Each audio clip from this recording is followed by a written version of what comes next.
اعوذ باللہ من الشیطان الرجیم بسم اللہ الرحمن الرحیم۔ سامعین محترم، صراط مستقیم کی وضاحت کا یہ دوسرا سلسلہ سیکنڈ ایپیسوڈ آپ کے سامنے پیش خدمت ہے۔ پہلے ہم نے قرآن کریم کی کچھ آیات سے صراط مستقیم کی وضاحت کی اور اللہ کے نبی علیہ الصلاۃ والسلام کی حدیث مبارکہ سے۔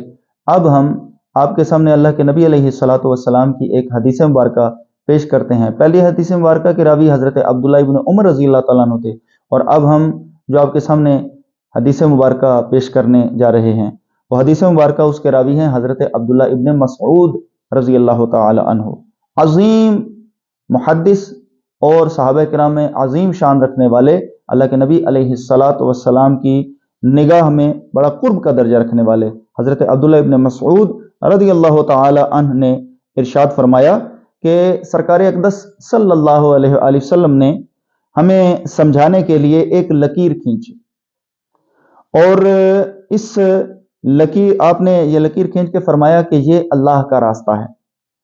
تو اس پھر وہ لکیر کے جو ہے نا دائیں بائیں مختلف لکیریں آپ نے کھینچی، اور آپ صلی اللہ علیہ وسلم نے وہ لکیریں کھینچ کے تو آپ نے فرمایا کہ ان میں سے ہر ایک راستہ پر شیطان بیٹھا ہوا ہے۔ یعنی وہ لائنیں جو کھینچی تو آپ نے فرمایا کہ ان میں سے ہر راستہ کے اوپر شیطان بیٹھا ہوا ہے۔ پہلے سیدھی لائن کھینچی اور پھر اس کے سائڈوں پہ دیگر لائنیں کھینچی، اور جو ٹیڑھی لائنیں تھیں، سیدھی لائن اس کے سائڈوں پہ جو ٹیڑھی لائنیں تھیں ان کے بارے میں اللہ کے نبی علیہ الصلوۃ والسلام نے فرمایا کہ ان میں سے ہر ایک راستہ پر شیطان بیٹھا ہوا ہے جو اپنی طرف بلاتا ہے۔ پھر حضور صلی اللہ علیہ وسلم نے یہ آیہ کریمہ تلاوت فرمائی، وَأَنَّ هَذَا صِرَاطِي مُسْتَقِيمًا فَاتَّبِعُوهُ وَلَا تَتَّبِعُوا السُّبُلَ فَتَفَرَّقَ بِكُمْ عَنْ دِينِهِ۔ اللہ کے نبی علیہ الصلوۃ والسلام نے یہ آیہ کریمہ آپ نے پھر تلاوت فرمائی کہ وَأَنَّ هَذَا صِرَاطِي مُسْتَقِيمًا، اور بے شک یہ میرا راستہ ہے جو سیدھا ہے۔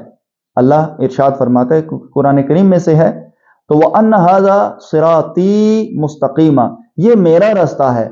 کون سا راستہ؟ جو مستقیم ہے، جو سیدھا ہے۔ تو یہاں سے یہ بھی معلوم ہوا کہ اللہ نے مستقیم راستے کو اپنا راستہ کہا ہے۔ اگر کوئی کہے نا کہ بھی جی مستقیم راستہ کون سا ہے، تو آسانی سے ہم جواب دے سکتے ہیں کہ یہ مستقیم راستہ اللہ کا راستہ ہے۔ اور اللہ کا راستہ کون سا ہے وہ بھی ہم الحمدللہ بیان کر چکے ہیں کہ اللہ کا راستہ مستقیم، اور مستقیم کون سا؟ انعمت علیہم والا، اور انعمت علیہم کون وہ ہم ڈیٹیل الحمدللہ وہ پہلے ایپیسوڈ میں بیان کر چکے ہیں۔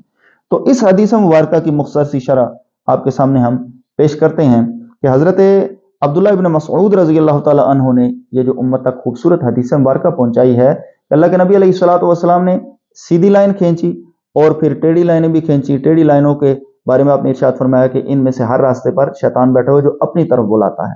اب ظاہری بات ہے کہ شیطان کی دعوت اچھی نہیں ہوگی، لیکن شیطان بلاتا ہے اور لوگ اس کی طرف جاتے بھی ہیں۔ کیوں؟ اس کی دعوت میں اٹریکشن لگتی ہے۔ وہ اس طریقے سے بلاتا ہے کہ اس کی دعوت اٹریکٹڈ لگتی ہے، اٹریکشن والی لگتی ہے، تو بندے کیا کرتے ہیں کہ وہ سیدھے راستے کو چھوڑ کر وہ برے راستے کی طرف چل پڑتے ہیں۔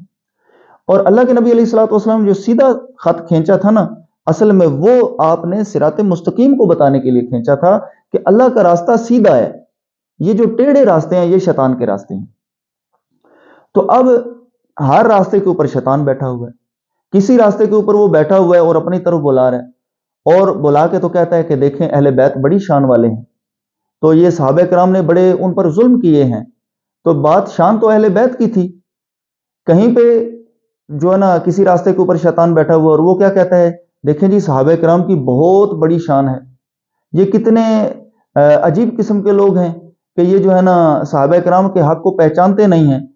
تو ایک طرف وہ لوگ ہیں جو اہل بیت رسول صلی اللہ علیہ وسلم کی نوکری اور محبت کا دم بھرنے والے ہیں، ایک طرف وہ ہیں جو صحابہ کرام کی محبت اور ان کی نوکری کا دم بھرنے والے ہیں، اور ایک طرف وہ ہیں کہ جو ان دونوں کی محبت اور دوستی کا دم بھرتے ہیں، ان میں سے کسی کے حق کو تلف نہیں کرتے اور دونوں کا ادب و احترام کرتے ہیں۔ صحابہ کرام کو ان کی جگہ پر ان کا مقام، مرتبہ اور عزت اور ان کے ساتھ عقیدت کے ساتھ پیش آتے ہیں۔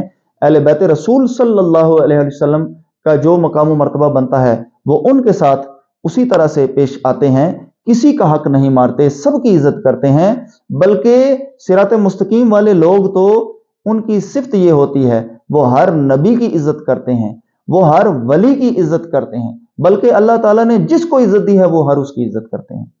یوں سمجھیے کہ عزت والی کتاب قرآن ہے، وہ قرآن کی عزت کرنے والے ہیں۔ اللہ کے نبی علیہ الصلوۃ والسلام سے بڑا قابل عزت کوئی نہیں، وہ ان کی عزت کرنے والے ہیں۔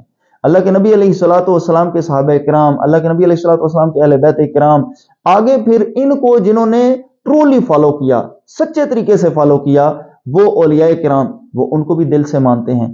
تو یہ صراط مستقیم جو ہے، اللہ کے نبی علیہ الصلوۃ والسلام، آپ کے اہل بیت، آپ کے صحابہ کرام، ان کے ذریعے سے بڑے پیارے طریقے سے، یہ بڑا نورانی رستہ ہے جو اولیاء کرام کے ذریعے سے امت تک پہنچا ہے۔